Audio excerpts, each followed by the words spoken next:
Okay, so do you So you want want to to talk about the policy? Yeah, you wanted to explain like how you got your hands on this thing and then what you found? Yeah, sure. So like I said, I mean, I completely agree with your point about mortality and that not being a cost. I will add one other piece of the puzzle though on the expense side for the funds, which is, expenses do matter in whole life.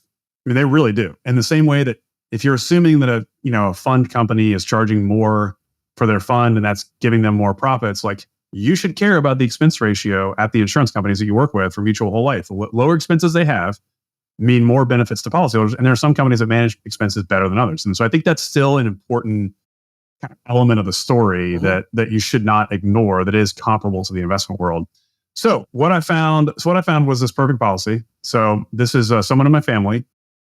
And I knew this person had an old whole life policy, and he called me up one day and said, "Hey, swing by my house. I've got something you want to see." And what he showed me was the original proposal from 1987, I think, that showed his original, like what the agent literally showed him in 1987.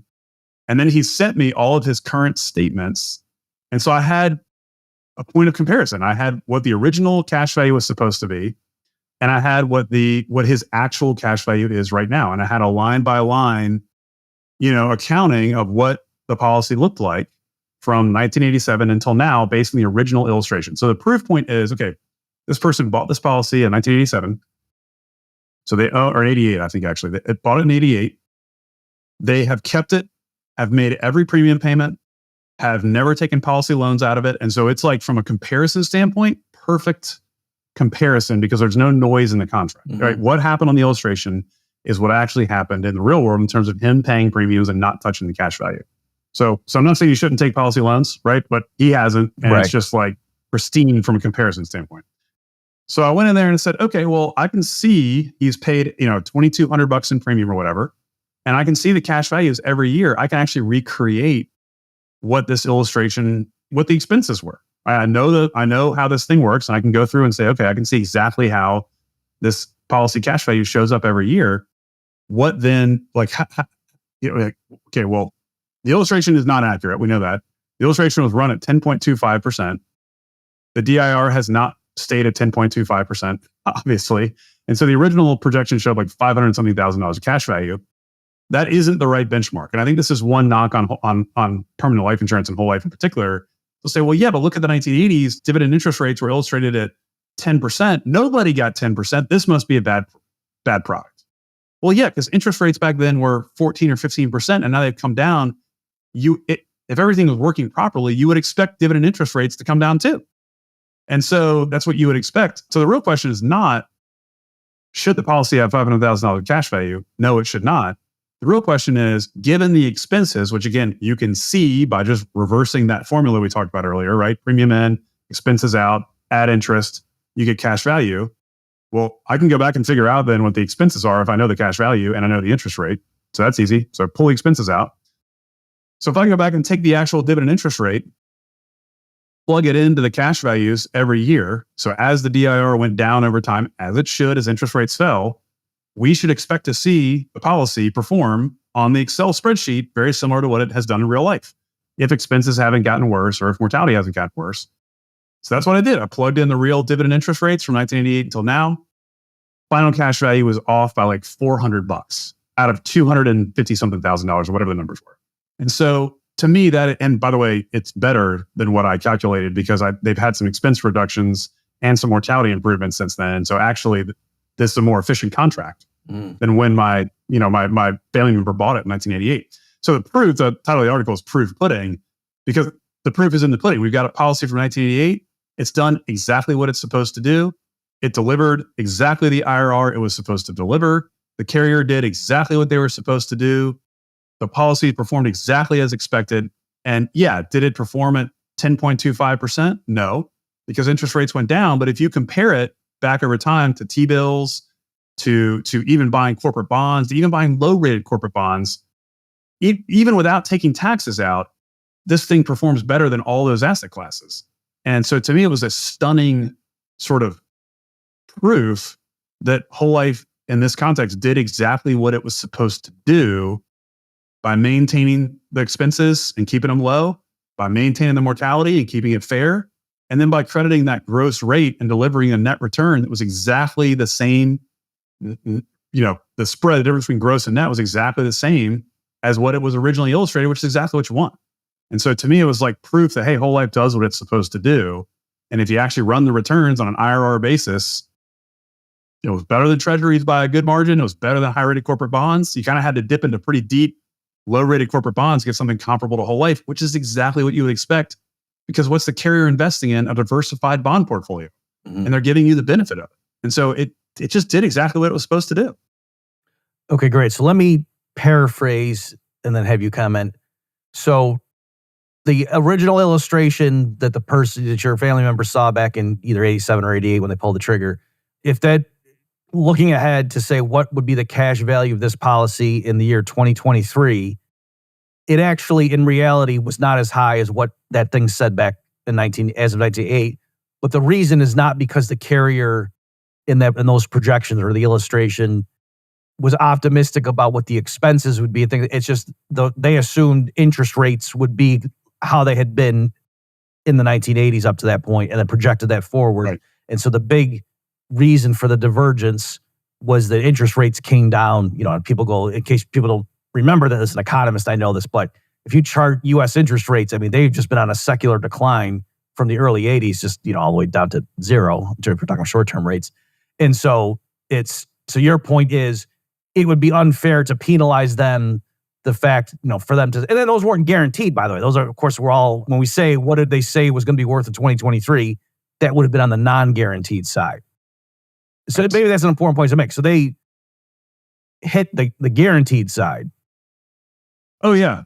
It is a super important point to make, because if this had been a universal life policy and my family member had illustrated it at 10.25 and set a very low premium, assuming that rates would always be at 10.25, which is what a lot of people did, then this policy would have lapsed years ago. Mm-hmm. So because whole life is based on the guarantees and the guaranteed premium hasn't changed and the guaranteed cash values have actually done better, which I'll explain in a second, then we have a situation where the policy stayed in force. It's just a question of, okay, what's the cash value growth? And to your point, you can't penalize the policy because it didn't grow to what the original illustration was, because interest rates have been coming down. What you want to know is, as the gross DIR goes down, did the policy move in lockstep with the gross DIR the way it was supposed to? And the answer is yes. And I think that's the power of it. The reason why the guarantees look better is, I think, also a really important point. If you take your dividends and you put them in your policy as paid up additions, those paid up additions have their own guaranteed cash value. So as you get dividends, you lock it in. And so the guarantees are actually better because he's had dividends, and those dividends have bought additional guaranteed death benefit and additional guaranteed cash value. And so actually the policy's done really well by any metric, any measure you look at it, it's done phenomenally well. Maybe just in simple terms, this is the pay to 100 policy. The difference between the gross rate and the net rate for this policyholder was 1.7%. So if your gross rate was 6, you would expect your net rate to be 4.3%. And that was on the original illustration. And that is the same now. And actually, here's what's crazy. If you take the same policyholder, 35-year-old male super preferred, and you run them on a current whole life contract, the current illustrated expense ratio for this policyholder is about 1.7%. So it's just been remarkably consistent. And so, yeah, to your point, it's a good one, right? The gross rate will move. You just want to make sure the net rate is moving along with it. And that's exactly what we saw happen. And you even have, so again, folks, I'll put a link in the show notes page for this episode to the article. You want to see it for yourself. But you even got, Bobby, here a chart showing the Moody's AAA composite yield against Northwestern's dividend interest rate. And the gap is, so in 1988, 89, they're actually fairly close. So the Moody's AAA is a lower yield than the dividend rate on the insurance company. But then even over time, the Moody's AAA yield drops more than in other words, the gap grows. So the dividend rate for the carrier didn't fall as much as just the general composite AAA bond yields did. Yeah, and a lot of that's just because from a carrier standpoint, it's one big portfolio. Right. So you have old money, you have new money, you're averaging them together in a falling rate environment. That portfolio stays higher than new money rates, like today in a rising rate environment. That isn't necessarily the case. So new money rates have popped up, interest rates have popped up, dividend interest rates are moving up, but slowly. And so you get so in a rising rate environment, that relationship inverts. Okay. On average, that gross rate should look like corporate bonds plus a spread because the carrier does more than just invest in corporate bonds. And that's exactly what we see, is we see an advantage to that. Okay. So again, just to paraphrase, you're saying the reason when we look at, if we're charting over time, the carriers announce dividend rates versus what the spot yield is on a mixed portfolio of bonds. The bond, like the market rate of the bonds keeps changing quickly, whereas the carrier, it's got like a turnover, right? It's got a whole portfolio of bonds, and then as current rates move one way or the other, yes, the new stuff coming in, but there's like a bathtub full of bonds that are maturing, and so there's like a memory in the carriers where it's like a look back period. So on average, it's going to be the same, but yes, there's a turnover. Yeah. So in a falling rate environment, the carrier does better. Now, if interest rates go up over the next 20 years, there's going to be a bit of a catch-up lag. Right. That's right. Yeah, exactly right. You can even if you just take an average of the Moody's AAA and you do like 7-year rolling average, it's pretty close to the DIR. Okay. So I guess last question here. We just got you for a few more minutes, Bobby. So I think we've done a good job here of explaining to the viewers like the theoretical, conceptual points. Now they have a much better understanding. But still, what do they do? Okay, but if I'm looking at different, an agent comes and presents to me an illustration, how do I still, tease out these different elements? Like how, what do I know about like the care? Like how realistic are their projections? You know what I mean? So you've established if they're building into the illustration the idea that, interest rates we think over the next 30 years are going to look like such and such. Like, it can just give a little bit more of like how can the client or potential client isolate that assumption from everything else just to kind of get a benchmark. Yeah. So I'd say there's a couple of good data points. One is the DIR as a headline rate is helpful. It's not the whole story, but it's a helpful understanding to as a baseline of like, look, Mass Mutual's got a 6% rate for DIR. They're really going to credit 6%. Now, Mass Mutual, for example, takes some expenses off of that, and that changes by product, and there's a way to calculate what that is. But let's just say it's 5.5%. That's really what your cash value is going to earn in this contract. Now, what the illustration is for is not a demonstration of what the earnings are supposed to be for the next 50 years. That's what the earnings currently are projected out for 50 years. And so I think one of the things people get really confused about with illustrations is they think illustrations are projections. No. Illustrations are demonstrations of how the policy works. So data point number one is, okay, what's the gross rate? Let's just say it's 6%. Data point number two is, all right, what's the next rate? And again, as we've already talked about, that's going to be different for every policyholder over different time horizons, depending on the policies they choose, how old they are, all that kind of stuff. So look at the net rate in the contract. Let's say the net rate, just in this examples, 4%. So you have 6%, or let's say 4.5%, 6% down to 4.5%. Okay, well, that tells you that the expenses are 150 basis points.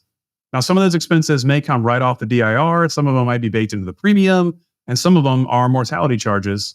But your total net cost kind of expense structure in the contract is worth about 150 basis points over the next 20 or 30 years. As the DIR changes, because it's going to change every year, what you want is that 150 basis points to stay the same. So if the DIR goes up, you want the policy performance to go up lockstep. What you don't want is a situation where the DIR goes up and your policy performance lags. What that would mean is the carrier is charging you on mortality than they originally thought, and they're charging you more in expenses, which means really they're not managing their business very well. And by the way, it doesn't really happen very often. If you look at carriers' announcements every year, they really don't change their expenses or mortality very often. And so really, those are the two really key data points. What's the DIR? What's your net rate, right? And that's the number right there. And then the other data point I think that's really important is what's your death benefit? Like you some portion of that difference between gross and net is due to cost of insurance. And if you have a bunch of death benefit, that's a real benefit. Now, a layperson can't calculate the actuarial value of that death benefit. So this is a little bit of like, see how the wind is moving here. Mm-hmm. But if you've got a policy with a lot of death benefit, and let's just say instead of 150 basis point difference, it's a 200 basis point difference, that's not because your agent's making more commission. It's not because the carrier is putting more overhead on your contract. That's because you have a bunch of death benefit. Your net amount of risk is really wide, and you got to pay for that. Mm-hmm. Now, it's fair value, because if you die, you're going to get a lot more of a benefit from that, but you got to realize that that's in there. So I'd say if you put those three things together and say, all right, is this whole life policy going to do what I want it to do? look at the DIR, look at the DIR history for the company, understand how the carrier is investing, understand how they're generating returns. That's part one. Part two, look at your difference between gross and net.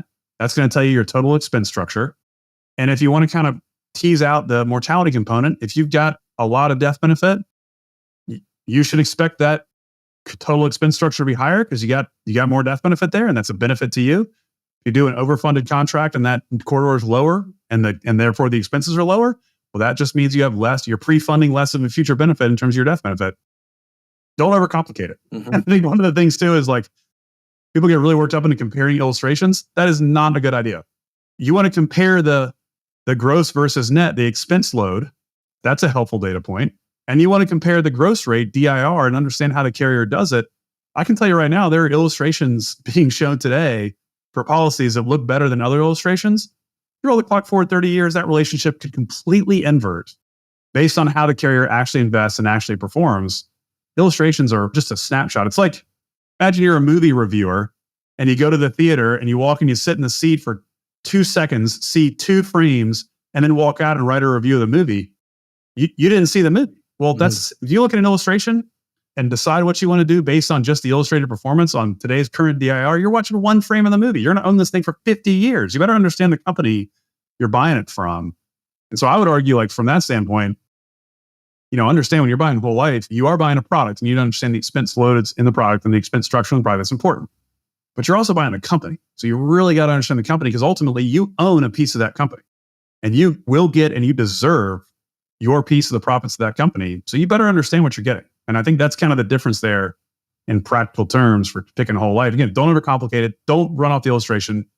Understand this as a financial contract and look at it that way. The illustrations are just there as a demonstration. They're not a projection.